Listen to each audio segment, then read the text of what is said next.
Sunday afternoon lunch vlog అండి. ఇదిగోండి మా పిల్లలు అయితే లంచ్ చేస్తున్నారు.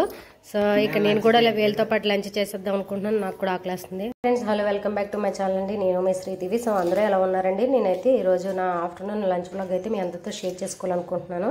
సో దానికి నేనైతే లంచ్ ఏం ప్రిపేర్ చేస్తున్నాను ఏంటనేది మీ అందరితో షేర్ చేసుకోవాలనుకుంటున్నాను.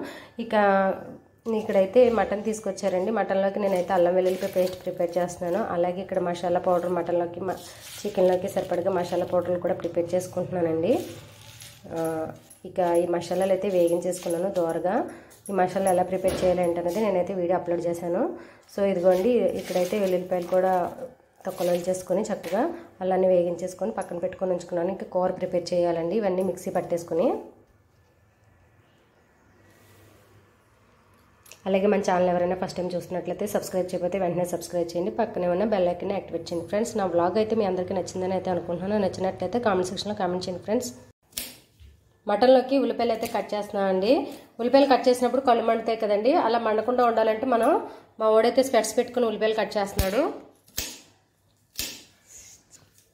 ఇదిగోండి స్పెట్స్ పెట్టుకొని ఉల్లిపాయలు అయితే కట్ చేస్తున్నాడు. ఉల్లిపాయలు కట్ చేయమన్నాను, కళ్ళు మండుతున్నాయంట, అందుకని స్పెట్స్ పెట్టుకొని ఉల్లిపాయలు కట్ చేస్తున్నాడు. నేనైతే ఇక్కడ మసాలాలు అయితే ప్రిపేర్ చేసేసుకున్నాను. ఇదిగోండి అల్లం వెల్లుల్లిపాయ పేస్ట్ అలాగే గరం మసాలా కూడా ప్రిపేర్ చేసేసుకున్నాను. ఇప్పుడైతే కూర వేసేయటమే. ఫ్రెండ్స్ ఇక్కడైతే ఉల్లిపాయలు అయితే కట్ చేసేసి వేగించేసుకుంటున్నాను. అలాగే ఒక 10-15 జీడిపప్పులు అయితే నానబెట్టుకున్నానండి. మటన్లో వేసుకుందామని. టేస్ట్గా ఉంటుందండి ఇలా జీడిపప్పులు నానబెట్టుకొని మనం మటన్లో ఉప్పు కారం నూనె వేసేసిన తర్వాత నీళ్ళు వేస్తాం కదండి. అప్పుడు ఈ నీళ్ళతో పాటు ఈ జీడిపప్పులు ఈ వాటర్ కూడా వేసేస్తే కూరలు టేస్ట్గా ఉంటాయి. ఇలా ట్రై చేయండి. ఇక్కడైతే ఉల్లిపాయలు అయితే మగ్గిపోతున్నాయి. అలాగే ముందుగా కడిగి పెట్టుకున్న కేజీ మటన్ అయితే వేసేసుకుంటున్నాను ఇందులో.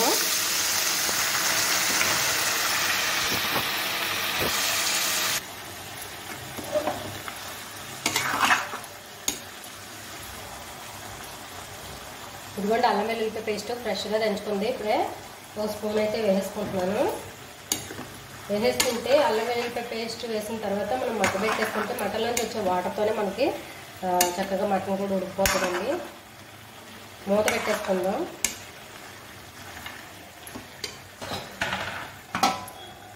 ఫ్రెండ్స్ ఇక్కడ మటన్ ఉడుకుతుంది కదా, ఈ లోపు ఉడికేలోపు నేనైతే రైస్ అయితే కడిగి పెట్టేసుకున్నాను. రైస్ అయితే కడిగి పెట్టేసుకున్నాను. ఈ వాటర్ వచ్చేదాకా మనకి ఇంకా టైం పట్టేస్తుంది కదా.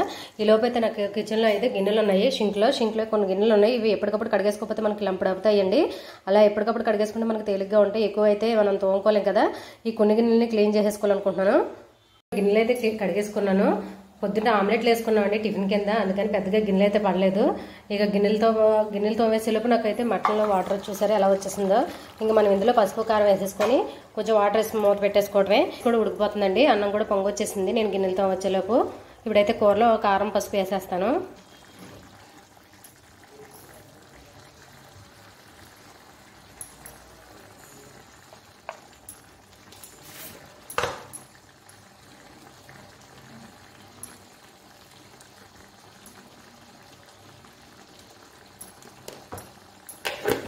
కారం మనకి ఎప్పుడు కూడా రెడ్ కలర్లో ఉండాలంటే మనం ఆడించుకున్న తర్వాత జిప్ లాక్ కవర్లో వేసేసుకొని డీప్ ఫ్రిడ్జ్లో పెట్టేసుకుంటేనండి సంవత్సరం అయినా మన కలర్ అనేది చేంజ్ అవ్వదు. నేనైతే ఎప్పుడు అలాగనే చేసుకుంటాను. వాడుకోవడానికి కొంచెం అయితే తీసుకుంటానండి. నేనైతే కారాన్ని ఆడించిన తర్వాత ఫ్రిడ్జ్లో అయితే పెట్టేసుకుంటానండి.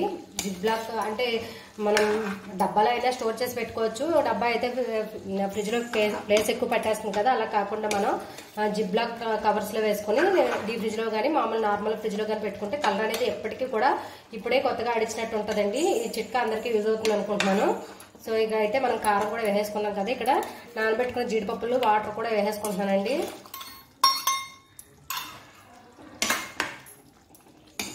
ఇప్పుడు ఇంకా మనం వాటర్ పెద్దగా పట్టమండి, ఇంకొక టీ గ్లాస్ వాటర్ అయితే పడుతుంది. ఇదిగోండి గ్లాస్తో కొద్దిగా వాటర్ కూడా వేసేసుకుంటున్నాను. ఎక్కువైతే పట్టలేదండి. ఇప్పుడు ఇంకా ఉడికే వరకు మనం లో ఫ్లేమ్లో పెట్టేసుకోవటమే.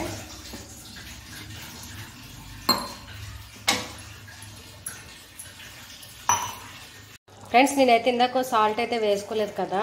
ఇప్పుడైతే మటన్లో సాల్ట్ కూడా వేసేసుకుంటున్నాను. కొంచెం ఉడికిన తర్వాత సాల్ట్ వేసుకుంటే తొందరగా ఉడుకుతుంది అని చెప్పేసి సాల్ట్ అయితే వేయలేదు. ఇప్పుడైతే వాటర్ అయితే దగ్గర పడుతుంది కదా అని చెప్పేసి నేనైతే కొంచెం టేస్ట్కి సరిపడగా సాల్ట్ అయితే వేసుకుంటున్నాను.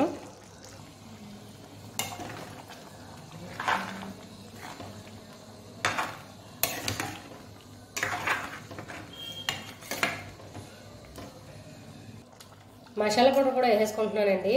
ఇప్పుడే మసాలా కూడా పెట్టేస్తుంది అని చెప్పేసి మసాలా పౌడర్ కూడా వేసేసుకుంటున్నాను సాల్ట్తో పాటే. ఇప్పుడు ఒకసారి కలుపుకుందాము. ఈరోజు వంట అయ్యేసరికి లేట్ అయిపోయింది. టైం వచ్చేసి 1:30 అయిపోతుంది. ఇంకా మటన్ అయితే ఉడకట్లేదు. పిల్లలైతే ఆకలి అంటున్నారు. కూర ఉడకంది ఏం పెడతామండి. ఇక కూర దగ్గరగా అయితే అయిపోతే తొందరగా లంచ్ చేసేద్దామని చూస్తున్నాము. ఉప్పు మసాలా పౌడర్ వేసుకున్నాం కదండి. ఇక కరివేపాకు కూడా వేసుకుంటున్నానండి. కొంచెం బాగుంటుంది కరివేపాకు ఉంటే వేసుకోండి. పైన టేస్ట్గా ఉంటుంది. చాలా టేస్ట్గా ఉంటుంది కరివేపాకు వేయడం వల్ల. ఇక మన కూర అయితే దగ్గర పడిపోతుంది. ఒకసారి ఇలా అలా కలిపేసుకుందామండి. ఉప్పు అయితే చూసేసుకుంటున్నాను ఇప్పుడే.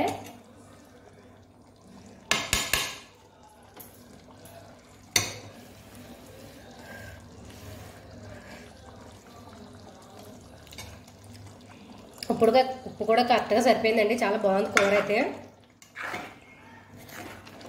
కారం మసాలా సాల్ట్ అన్నీ సరిపోయినాయండి. కాకపోతే కొంచెం దగ్గరగా పెడితే భోంచేసేయడమేనండి. ఇంకా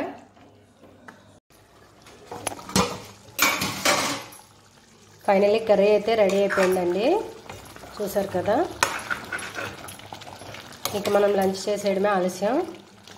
చాలండి. స్టవ్ ఆఫ్ చేసుకుంటే ఇంకా వేడికి దగ్గరగా అయిపోతుంది. ఫ్రెండ్స్ ఇదండి ఇవాళ ఆఫ్టర్నూన్ లంచ్ బ్లాగ్ అయితే మీ అందరికీ నచ్చిందని అయితే అనుకుంటున్నాను. నచ్చినట్లయితే తప్పకుండా ఒక లైక్ అయితే చేయండి ఫ్రెండ్స్. మన వీడియోకి లైక్ చేయడం వల్ల నా వీడియో మరింత మందికి పోస్ట్ అయితే వెళ్తుంది. ప్లీజ్ తప్పకుండా అయితే ఒక లైక్ చేయండి. సో నా వీడియో ఎక్కడ స్కిప్ చేయకుండా చివరి వరకు చూసినందుకు థ్యాంక్స్ ఫ్రెండ్స్.